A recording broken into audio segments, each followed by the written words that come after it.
Hello and welcome to Minerals, Rocks, and Fossil Talks. I'm your paleontology teacher, Jen, and it's time for Fossil Friday. We're going to Wheeler and Grant counties in Oregon, where the John Day Fossil Beds National Monument lies. It is strikingly similar to the Florissant fossil beds of Colorado from last week's Fossil Friday, but instead of having a huge invertebrate assemblage, it has a huge vertebrate and plant assemblage. Starting around 44 million years ago in the late Eocene epoch and going through the late Miocene epoch, volcanic eruptions began to occur frequently and created many debris flows and ash flows that trapped unsuspecting animals and plants.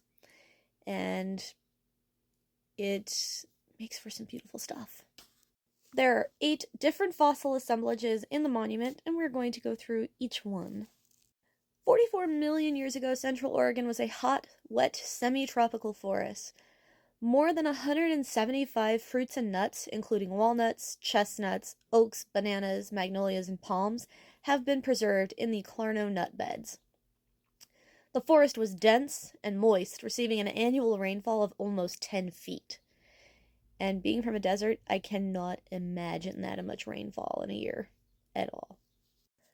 The dominant fossils found in this assemblage include Cercidophyllum, Ensete, Sabellites, Patriofelis,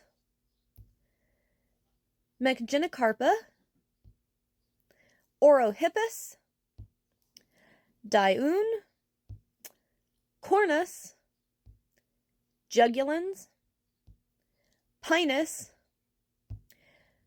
Pristichampsis, Telmathurium, Castania, Magnolia, Hyraceus, Cicadas, Vitis, and Meliosma.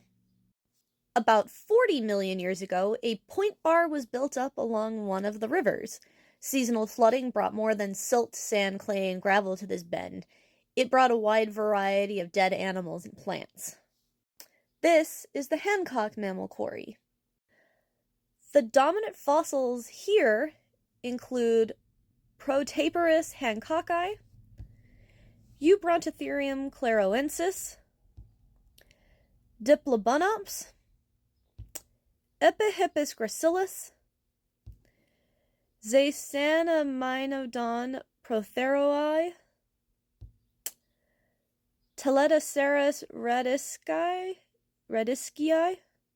My bad, sorry, that's a name of a person, I assume. Haplohippus texanus, and Hemipsilodon grandis. Major changes occurred around 33 million years ago, namely that the climate became 3 to 6 degrees cooler and precipitation more seasonal, closer to what we have today. This can be attributed probably to lots of things, including a drop in carbon dioxide, a change in Earth's obliquity, and the separation of Antarctica from Tasmania and South America, creating the Antarctic Circumpolar Current, which led to persistent Antarctic ice sheets. Central Oregon became more temperate, tropical plants being replaced with hardwood forests, lakes, and swamps, much like the American Southeast today. Some of the dominant fossils in the Bridge Creek assemblage include ulmus, juglans, acer, Mesohippus bairdi, alnus, and metasequoia. The most colorful blue and green layers belong to the Turtle Cove beds. Between 30 and 25 million years ago, the climate continued to cool and dry. Hardwood forests continued to persist, but were sometimes flooded with ash and other pyroclastic material from nearby volcanoes. Grasses began to appear, but were not yet a dominant plant in the environment.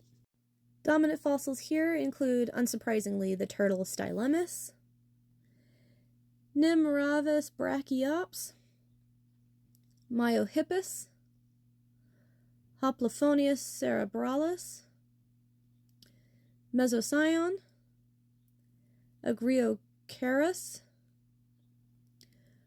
Cormocyon copies,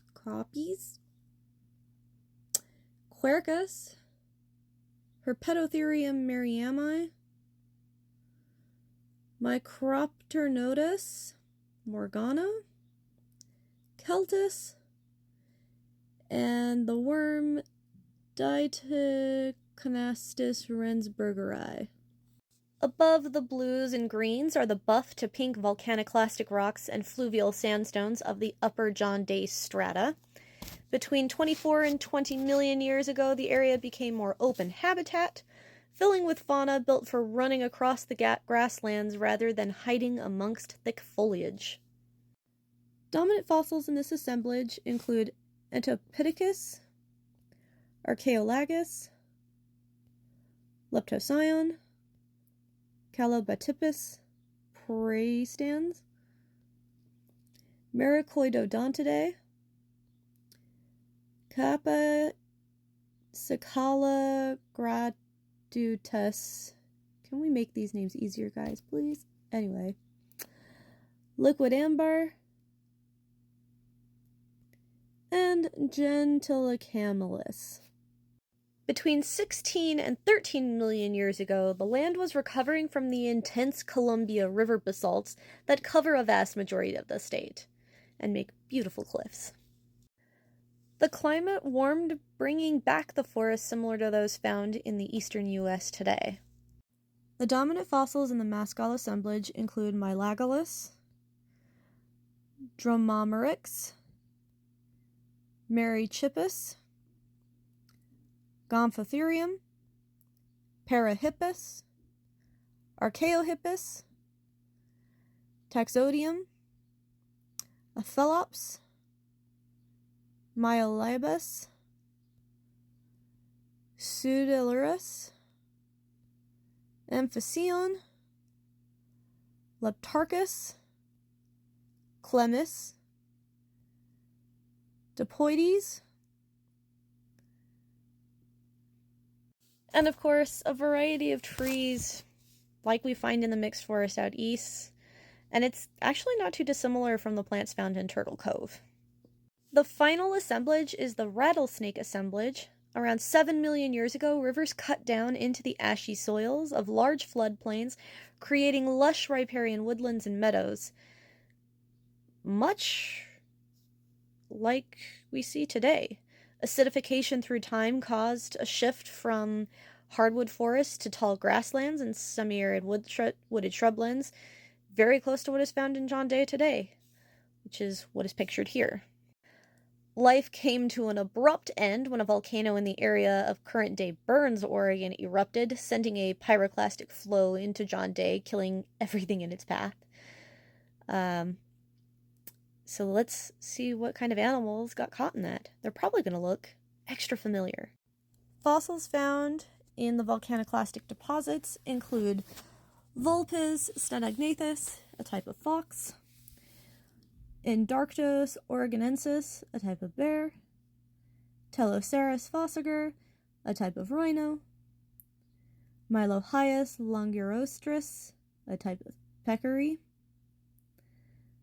Pliohippus spectans, a single-toed horse, finally, Ambelodon, an elephant, Hemiarchinia vera, a camel that looks a lot like a llama, Macarodus, a large cat, bunch grasses, which can still be found there today, and mixed forests made of poplar, alders, and willows.